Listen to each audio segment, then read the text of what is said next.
In the last 2 or 3 days, I've been reading this book by Paul Hoffman.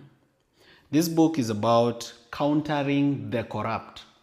And it says here, the what, who, where, why, how to counter corruption. This one. So as I've been reading it, I've noticed some things that I should have noticed but I've not noticed. The major problem in Kenya is not lack of employment, it is corruption. It's not bad healthcare, it's corruption. It is corruption that causes bad healthcare. It is corruption that causes lack of employment because it takes away opportunities meant for the unemployed. So all these problems, including, farmers not being able to get their dues or farming not being able to be profitable, it all stems from corruption. If we solve one problem called corruption, we'll fix the problem in Kenya. So now, let's go to class. So we have a problem. I'll ask my cameraman to come closer. This problem is called corruption. Sindio? Aya. Corruption is equals William Ruto.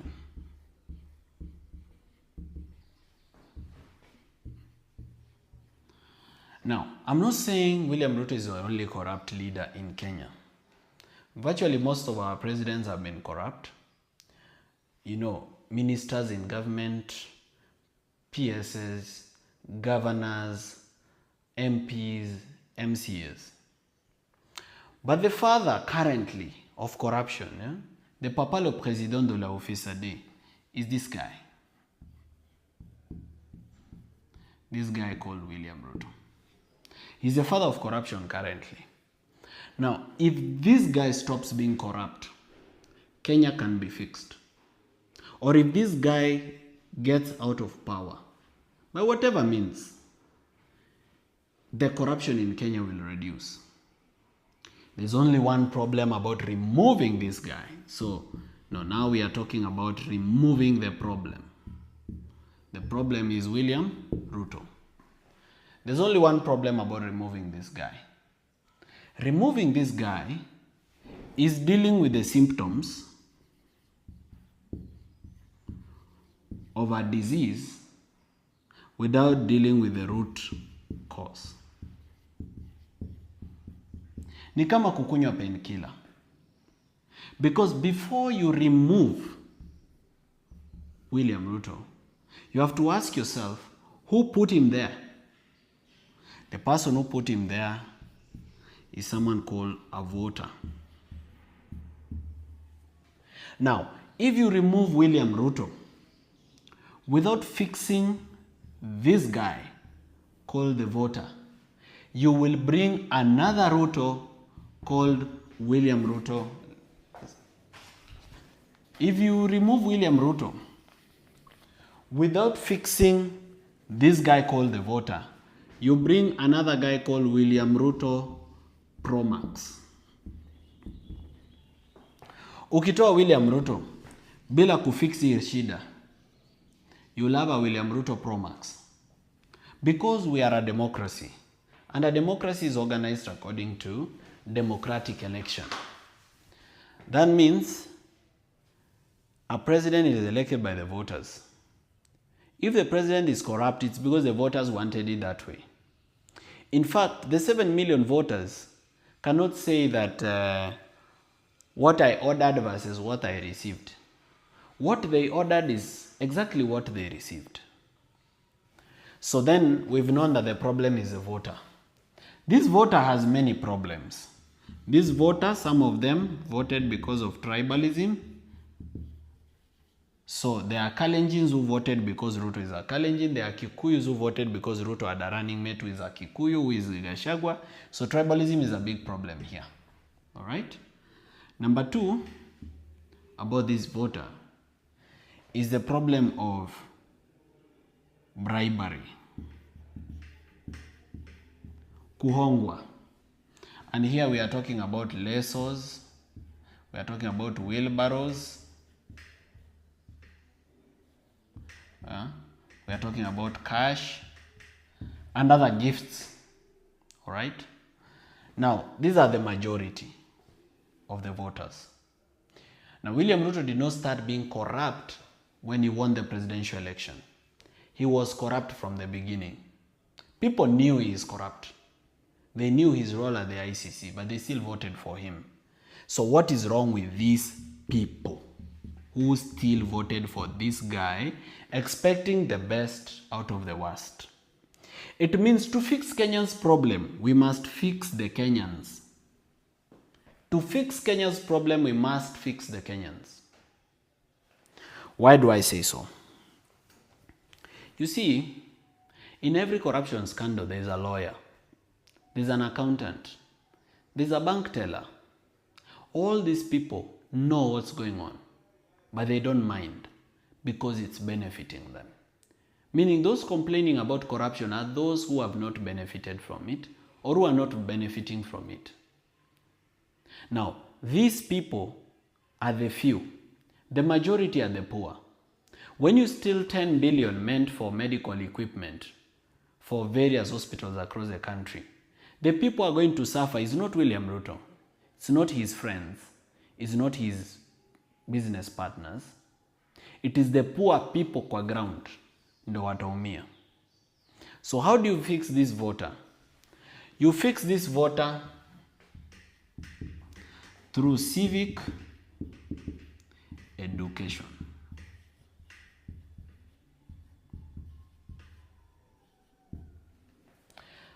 The only way to fix this voter is to educate them, to open their eyes.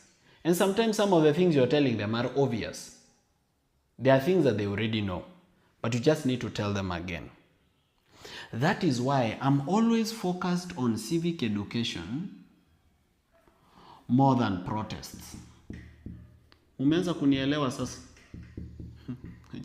Jo wengine wenu hamunielewangi. Mnashindonga ni nini mbaya na mimi. Sasa today I want to explain to you my thinking. The reason I'm usually focused on civic education more than protest, street protest, is because civic education will fix the problem. Protest may not fix the problem because you might remove this problem and replace with William Ruto Pro Max, a bigger problem. Why? Because you've not fixed the voter. All right? Even if a military general takes over through a coup or anything, they can be William Ruto Pro Max. All right? So now, this civic education, how do we do it? One way is the Vampire Diaries. What the Vampire Diaries does is it shows Kenyans how corruption affects them. Simple. Ule Mkenya wa kawaida inamuonyesha vile ufisadi inamuaffect. How else can we do this civic education? Word of mouth. If you talk to people in your family, in your place of work, watu wawili tu, watatu, wenye mnafanya nao job uko nao familia moja, if you talk to them, by just word of mouth, business partners, customers, you can fix this problem. You can talk to them, you can give them civic education. The other way is through media.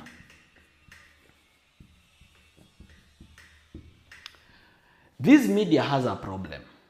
You might realize that lately, I don't go to TV so much.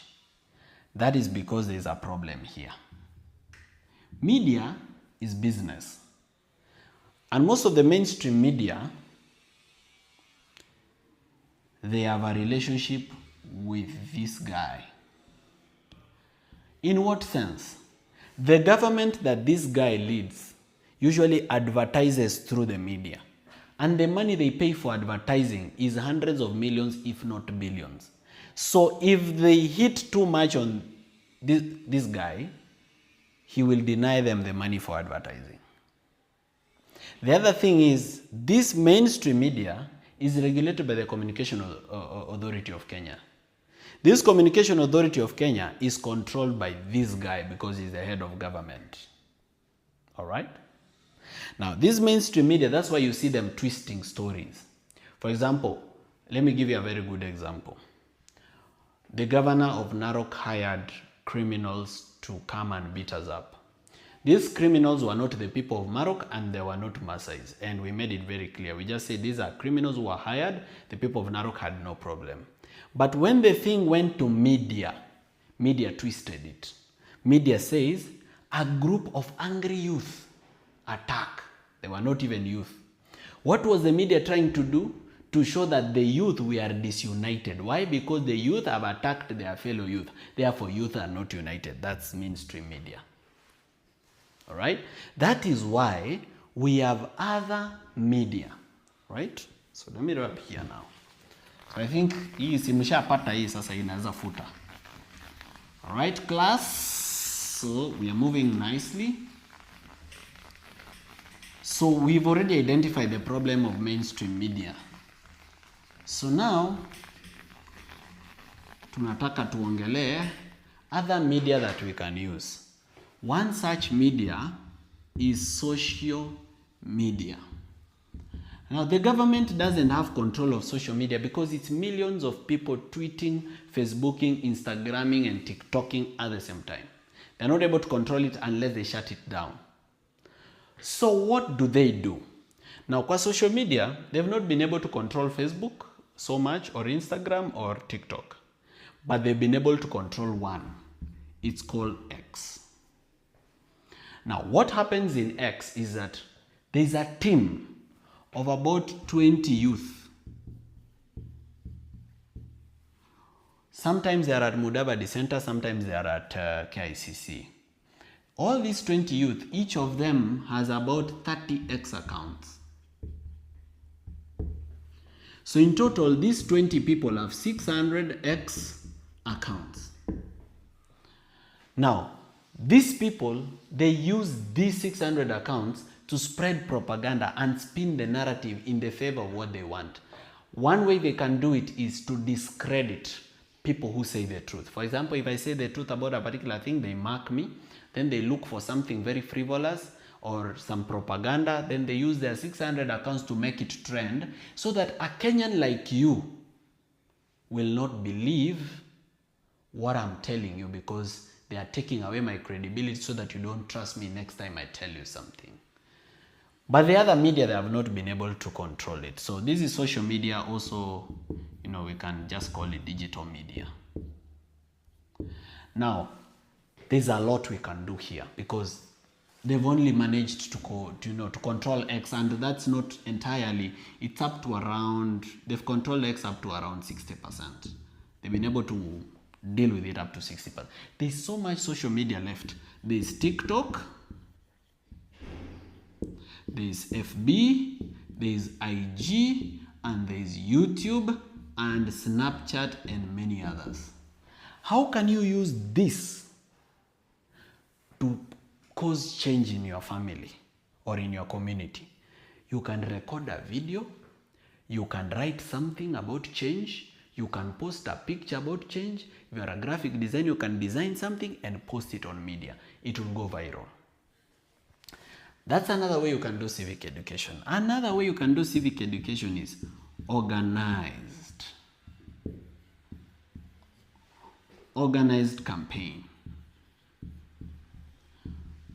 Now, organized campaign is where a group of pastors come together and decide to go to Kirinyaga for a campaign to talk about bad governance. They might use a public address system or just meet and greet, just meeting people and talking to them.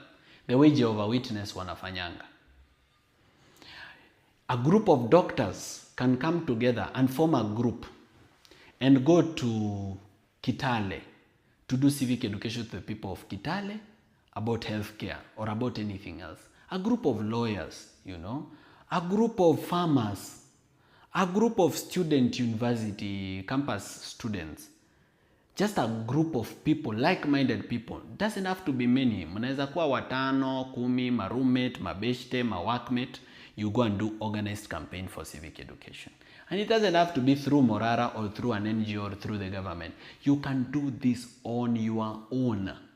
You don't need anybody else. All right? So organize campaign. And many other ways of doing civic education. I can't talk about all of them in one video. Why is civic education important more than the protest?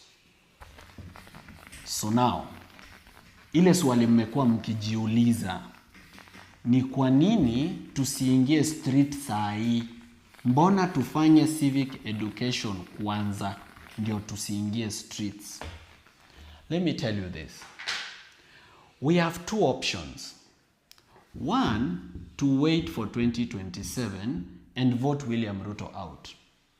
This thing is very uncertain because Ruto can control IEBC by putting his people there. He can rig the ballot or he can kill opponents. He can do one of these three things and he will remain in power. This includes ile bill ya Cherargei ameleta to extend term. The other thing he can do is he can provoke the Kenyan public to do an uprising. So he can provoke Kenyans to do an uprising so that he declares a state of emergency. Hizi ni zile vitu anaweza fanya all to remain in power. And he is very capable. He has the money and he has the power and he has parliament and judiciary and many other institutions. So he is able to do it. So this 2027 is not a sure bet. We are not even sure whether that election is there because we are dealing with William Ruto. The second option we have is the streets. Now, if we go to the streets, we need to be not less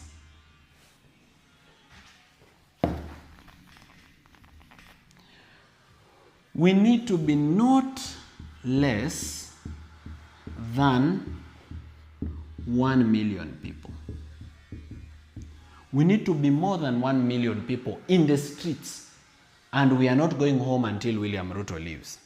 For us to achieve this more than 1 million people, that is where civic education comes in. 80% of Kenyans, they know something is wrong with Kenya. But when they see the young people going to the street to demonstrate against the government, they are like, ai, mnatu inconvenience. Mimi sasa mumeblock barabara, ningekuwa nimeenda job. Mmeblock barabara, ningekuwa nimeenda kwa biashara yangu. Hivyo leo sitauza. They don't know that if this government continues this way, they will not have a job and they will not have a business. So we need to do civic education to them so that we achieve these numbers. Now, without 1 million people plus, kuendelea, 2 million, 3 million, without 1 million people and above in the streets, we should not go to the streets. Why? Death without gain. Let me write here. Death without gain. Now, wengi wenu umeniambia, Morara, tuite tu maandamano. Tuko ready kuenda. We tuambie tu siku. Sisi tutatokezea. I know mnataka kutokezea. But nikipima hesabu zangu, nyinyi wenye mtatokezea, hamko wengi sana. Hamjafika ile namba inahitajika. Ndio maana sijawaita. Mko willing, lakini hamtoshi. Can you now take that energy yenye mko nayo ya kukuja kwa street, muende mchukue wenzenu? That's why I went to Narok. I went to look for new ambassadors wenye wanaweza to join when we call for this. So death without gain namaanisha watu watakufa na tutalose. Watu watauawa because Ruto will use lethal force. Utapiga risasi, wataabduct, tutafanya vitu mingi. And I don't want to die without gain. Sitaki kufa kama sija achieve chenye nataka kufanya. That's why I don't want to die for free. I want to die for something. That's why I don't want to go to the streets without the numbers. The numbers to achieve whatever has taken us to the streets. All right. Now, To achieve these traits, we've agreed we need civic education.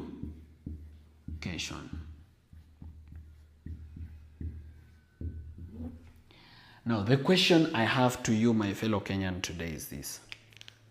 You have complained about the state of healthcare. I've heard you. You have complained about bad governance. You have complained about agriculture. You have complained about all these things. My question is this. Are you willing to do something for change? Or do you just want to be a keyboard warrior, always complaining on social media and in small gatherings? Are you ready to do the little? As a government official, are you willing to help? By even just leaking some documents so that Kenyans can know how their money is getting lost. If you're willing to do something small towards this change, then I'm together with you. If you're not willing to do anything towards this, then I'm not with you. Thank you. See you in the next lesson.